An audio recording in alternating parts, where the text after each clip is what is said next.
Hello and welcome to Linuxort. In this video I want to show you how to switch from Windows to Linux Mint as a complete beginner, and I would say let's start. At first we need some preparation. For that we need one USB stick with a size between 4 and 32 gigabytes, also some disk space on your computer and a bit time. And if we have all these three things, then I would say we can start with our first step, downloading Linux. I personally recommend Linux Mint as a first Linux distribution. I'm also using Linux Mint since many years and I'm still using it because it's just a great package and it's very easy and yeah, it feels complete.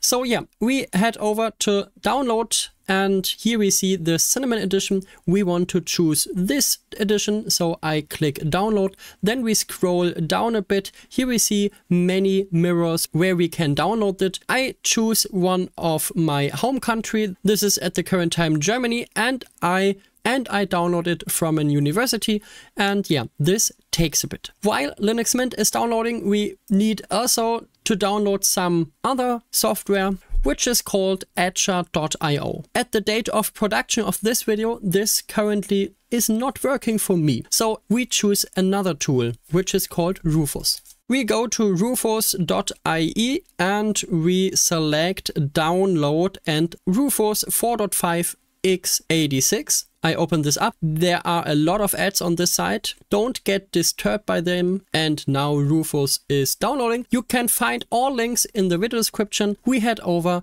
to another very important step. We now need to free up our disk space that we can install Linux Mint next to our Windows. I personally recommend installing your Linux Mint next to Windows because yeah, it's a complete new operating system. It sometimes works different and it's always good to have a backup and an alternative. So in your first month of using Linux, I personally recommend installing Linux Mint next to Windows.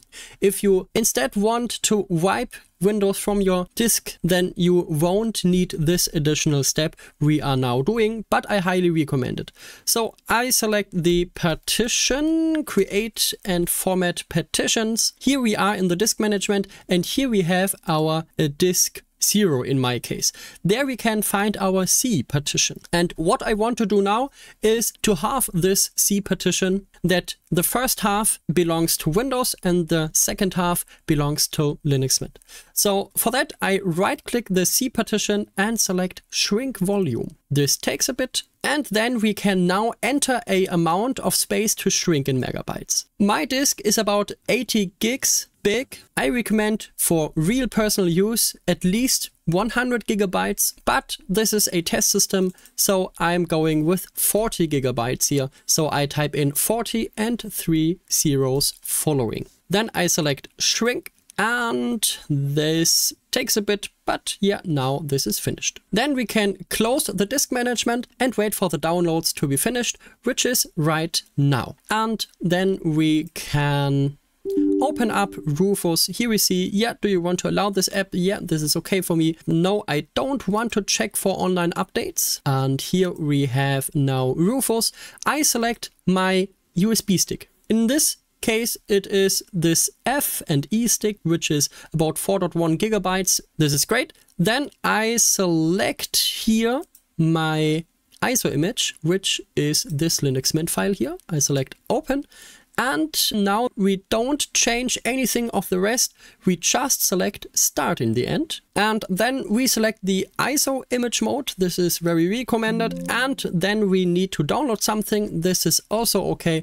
And then we select yes. Here we see all data on this device will be destroyed. So your USB stick shouldn't have any important data on it because yeah, we are now wiping this USB stick to put the installation file on our USB stick. This is a special process. We have to do this and I select OK in my case.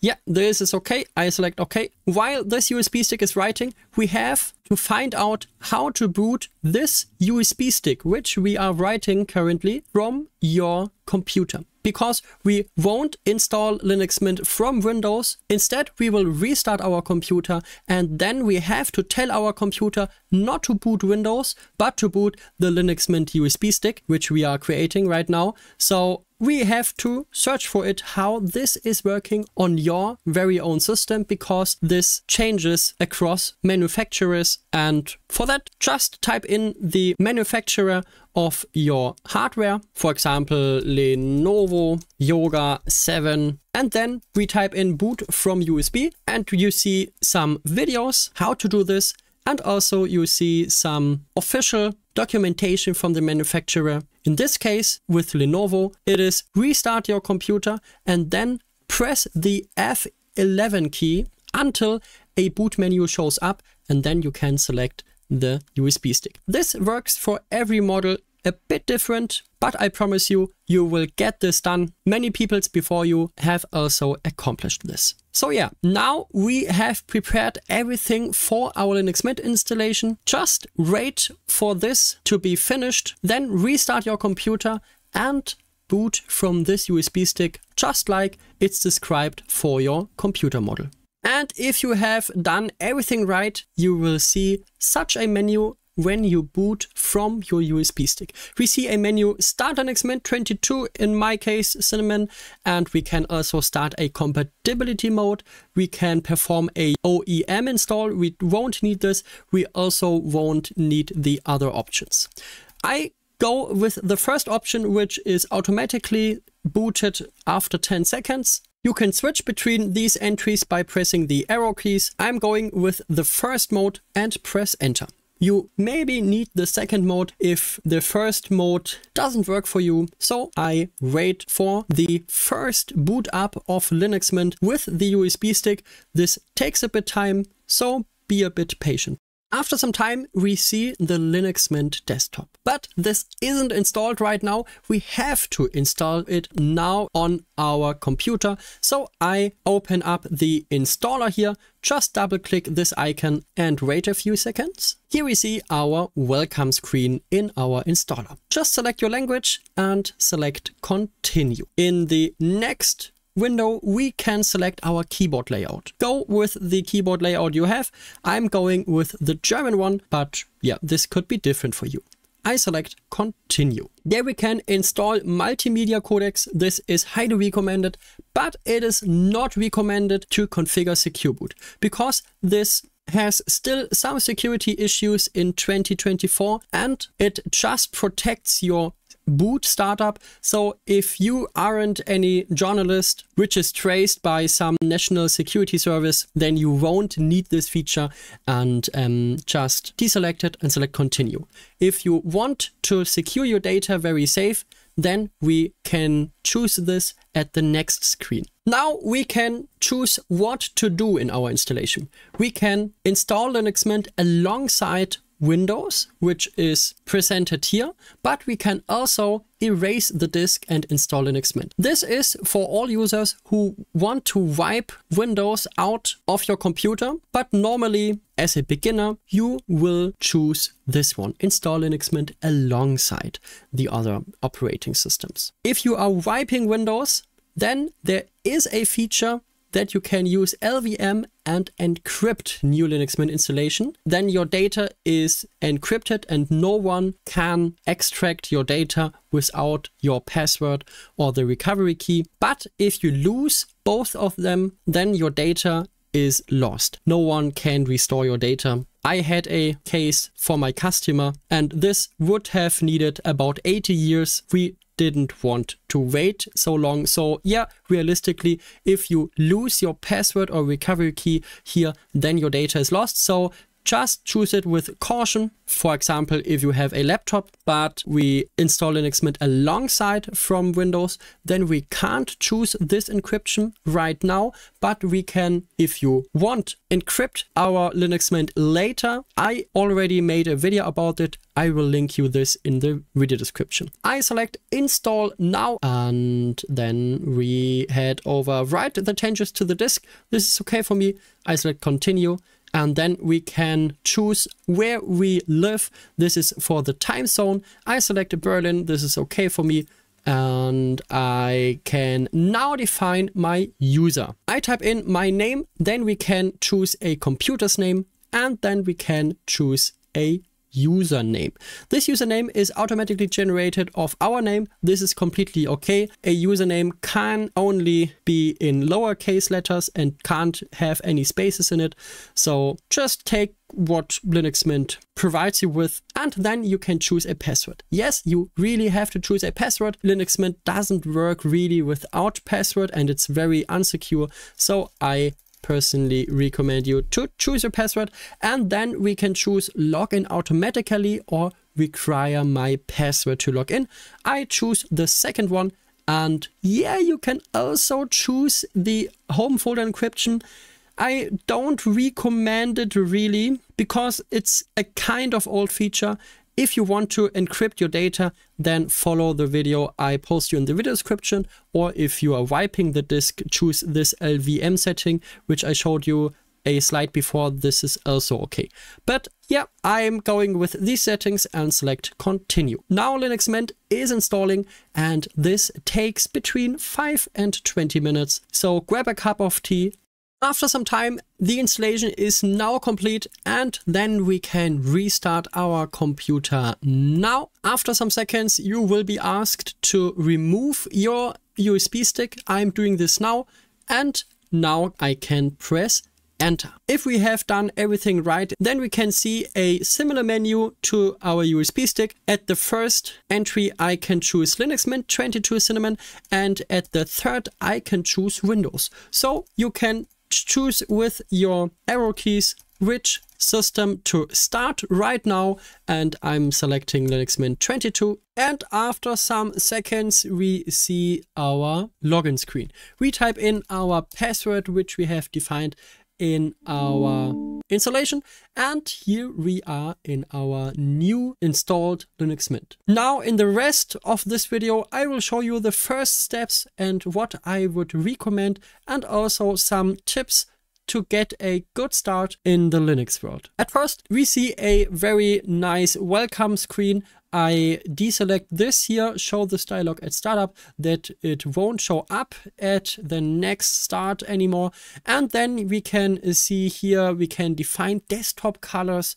We can define, for example, that it looks pink. Here I can choose pink, then everything is pink, for example, but I'm going with the default here. And then let's open up system snapshots. For that I can type in a password, and then we can select our snapshot type. This supports only rsync by default. This is completely okay. And then we can define our snapshot location. Where should Linux Mint do some snapshots of itself? This is normally the partition you have installed it on, but for this you need a big partition. So I would recommend a partition about 200 gigabytes. So if you don't have a 200 gigs partition, I won't recommend you this automatic snapshots, because in the next we can select our snapshots level. Here I personally recommend you monthly if you have enough disk space. If you are low at free disk space, then you can also disable the scheduled snapshots. This is also completely okay.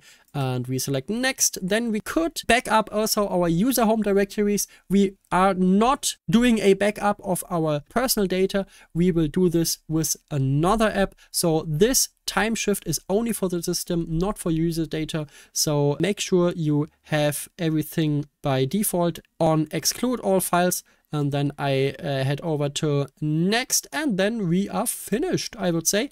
And then we see, yeah, there are no snapshots available, and there is no active snapshot planned, but we can create every time a new snapshot on Linux Mint if we want to. But use it with caution. You won't need this in a regular use, but if you are changing a lot on your system, this could come in quite handy. So in the next, we can see our driver manager. Linux does work a bit differently because almost all drivers are already included in our Linux kernel, so we don't have to install anything. And yeah, this looks quite good. If you have an NVIDIA card, then this is different. Then you can select a NVIDIA driver there, but also NVIDIA will integrate their own drivers into the Linux kernel in the next years. So this driver manager will become obsolete in the next years, which is quite good, I would say. In the next, we can launch our update manager. Yeah, Linux has also a very good update manager, I would say. And here we see some updates which are coming in. Also an update for our update manager where we can apply the update. I would say let's start and let's do this. I type in my password, and after this, there you can see some updates which you can apply now. And Linux Mint gives you the option to do updates or not to do updates, but I highly recommend you to do them. And Linux Mint gives you the option if you want to do it by yourself. Then you see this shield here with an orange dot. You see, okay, there are some updates, but you can also do the settings that Update Manager will perform its updates automatically. So I head over to Edit and Preferences, then we select Automation, and then we can automate everything. I personally recommend you this because there will come many updates in a week, and if you don't want to do it by your own every time a new update comes, I personally recommend you to activate all these 4 package updates. Now this is handling itself, so we don't need to do anything anymore, but we could switch to a local mirror for faster downloads where we get our updates.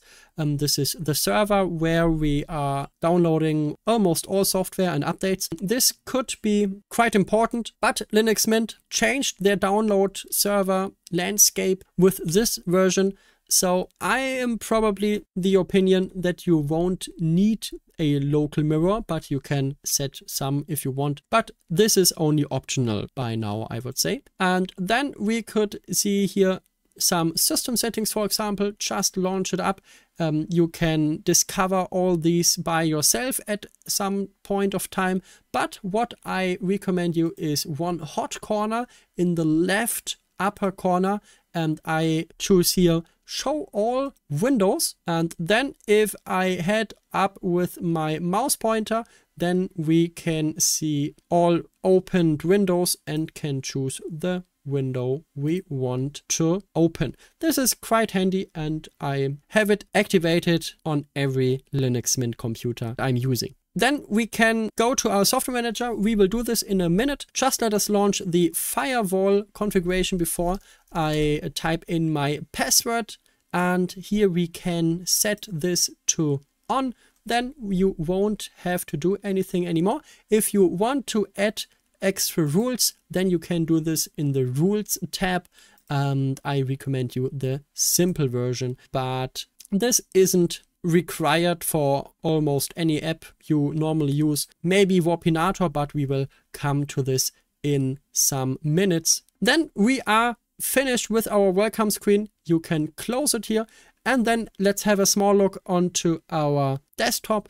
We have a start menu on the bottom left corner where you have some categories, for example, with some accessoires like a calculator or text editor, some very simple photo apps or scan apps, your internet browser, Firefox, which is pre-installed, a Thunderbird for a mail client, a great mail client, I could say to you.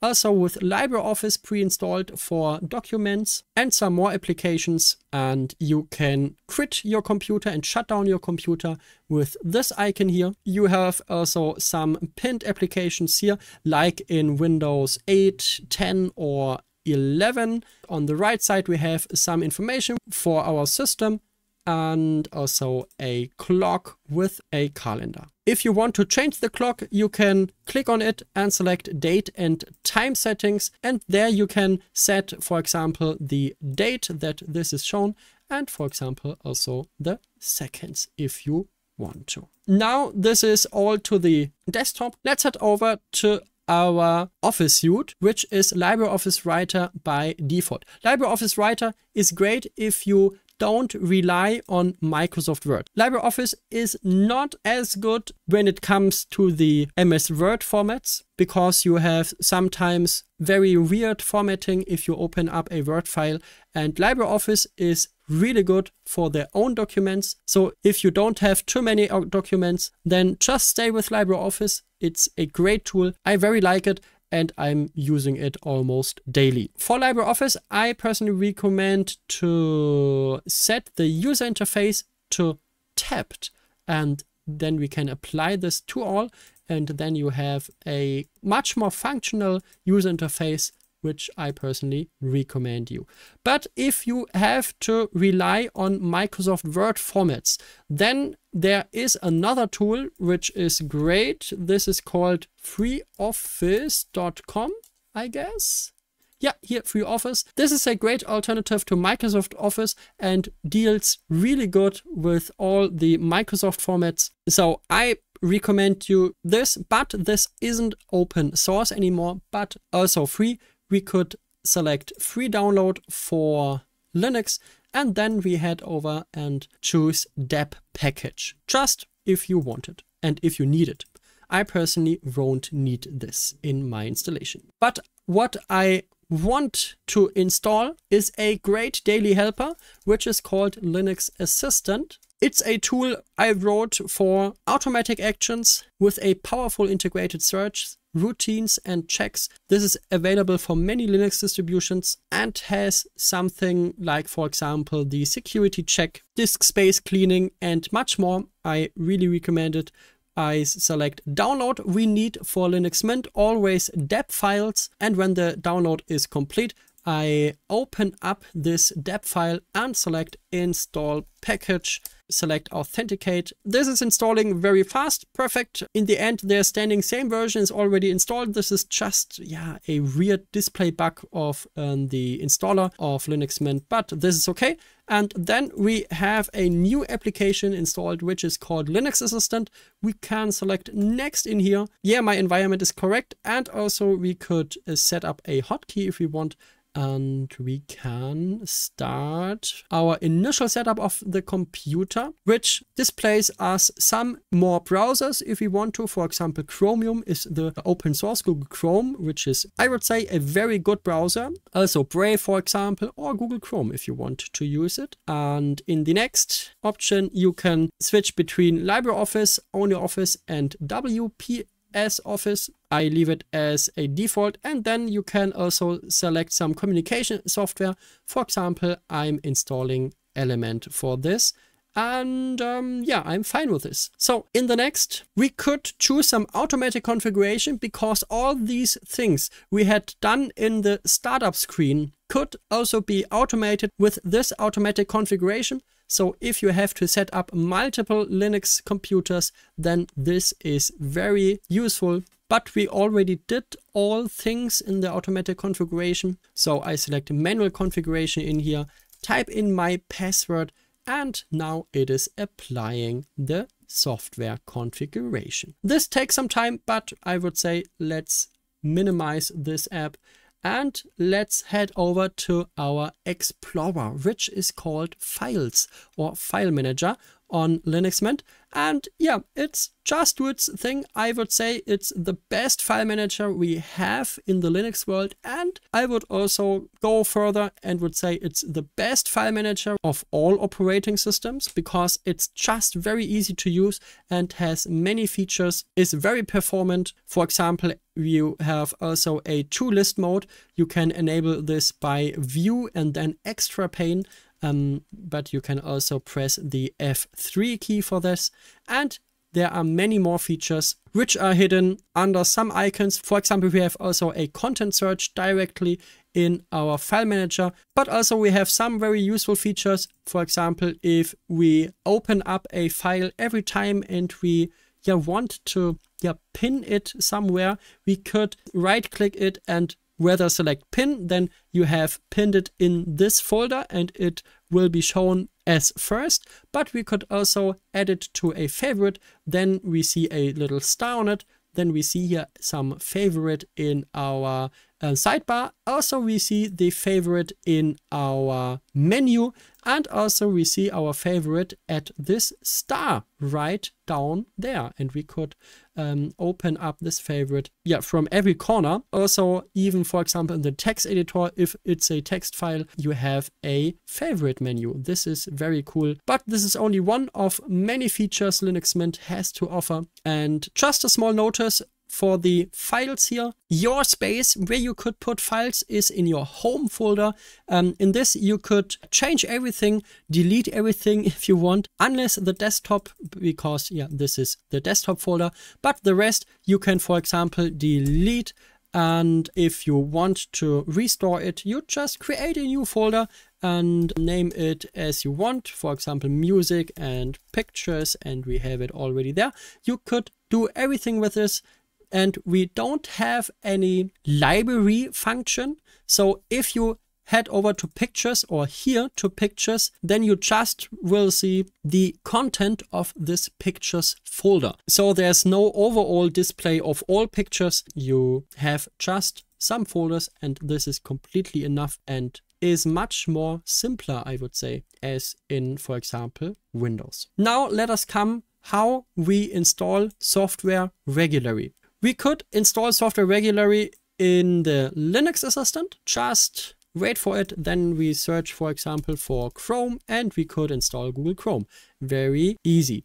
Or we could just search for Blender, and there we have Blender. And also Blender via Flatpak and APT. These are different formats. The Flatpaks are more up to date, but the APT things are working better with the system, I would say. So I personally would choose the system things with APT if I had to choose. There are also many other cool options here in Linux Assistant, just like power mode and many more. You could explore it by yourself. I also did a video about this. I will link you this in the video description. But if we want to discover some new software, you could do this in the software manager. This takes a bit time at the very first start of Software Manager, and after some seconds we have our store, which is just like a Google Play Store or Microsoft Store, but every application you see here is for free. And yeah, you have also a good search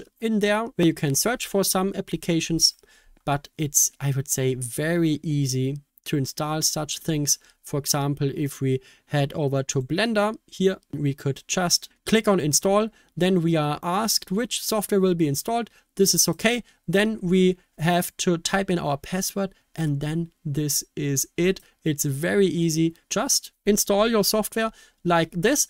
And we also had installed some software from the internet, which is the Linux Assistant. Also very easy. Just download the deb file, double click it, install it, and use it. Also, there are some other files. Sometimes if you want to download an app, for example, the Nextcloud download for desktop, we can see here a Linux app image. Just have a look at it.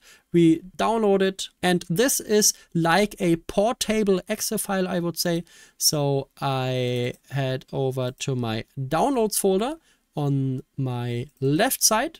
I just splitted the view with extra pane or F3, and then on the other side I create a new folder in my home folder, which I call programs, and in here I just drag and drop it to the other side. Then it is in my programs folder, and I right click it, select properties, select permissions, and select allow executing file as program. And now you have installed your app image. Just double click it, and then yeah, Nextcloud is starting. Nextcloud is a great app, which is an alternative to Google Drive, Dropbox, and OneDrive. I'm using it all the time. Maybe I will also do a special video about this. I just wanted you to show how to install an app image file. These are the three different options how to install common software under Linux. There are some more, but they are very irrelevant when it comes to Linux Mint. Also, there is another hint I want to give you. Just try to write the @ sign here. Just try it. Maybe you can't do this at the time because yeah, it just doesn't work. You write the @ not with Control, Alt, and Q. You are doing this with the right Alt key, which is called Alt-GR, which is sitting right from your space key. And if you press Alt-GR and Q on my keyboard, for example, then you can type the @ key. This is also with the Euro key, for example, and also with the brackets on my keyboard. But yeah, this could vary if you have other keyboards. But yeah, the alternate key you do with Alt-GR, and then you can write such signs. This is good to know, I would say. In the end, I want to show you a really handy app when it comes to moving files between different PCs and, for example, your Android smartphones. This is called Warpinator. It is pre-installed on Linux Mint. It's a Linux Mint product, which is now also applied on many other Linux distributions and also across Windows and Android, for example. Here we see it, Warpinator. You can get it in the Play Store, for example, but also for Windows and of course for Linux. And if you have Warpinator installed on your computer and started, then you can easily move files between your devices. For that, I have to set a code. My code is abonniert Linux Guides. It's a German word. It's like subscribe to Linuxort. This is also a very good code. And I select set code. Then maybe I will find my smartphone. Yeah, I have my smartphone, but this isn't quite right because Warpinator needs a firewall rule. How do we get the firewall rule? I select update firewall rules in this Warpinator settings here. I type in my password. This takes a small moment and then it is reinitializing. And then if I had done everything right, Warpinator is connected to my phone, or they see each other. This is great. Just make sure they are in the same local network. It only works for your local network, and they have the same group code, which you can see in the preferences and then under connection. They should have the same group code. And if they do have, then we could very easily send files between these both devices. They don't need to be connected via wire or something else. I could just send a file from my smartphone. For example, I selected an image, I select accept, and in a second it is transferred onto our computer. I could just open it up by the folder icon, and then I see a great image. I shoot it on my smartphone. You can do this also between other Linux devices or between two Android devices, Windows devices, and so on, or across. And this is very easy. Also for big files, this is very fast. So yeah, this is it for Warpinator, and this is it for this Linux video. If you found this video helpful, please leave a like and subscribe to this YouTube channel. Every week we are publishing new content about Linux. And in the end, I wish you great success in your Linux start. And I would be happy to see you in another video of Linuxort. Just have a look to the channel. It would be a pleasure for me. If you want to get all news of the new Linux Mint version, just have a look to the video I linked you now in the end card. And I would say, let's see us in another video or the next week. Bye.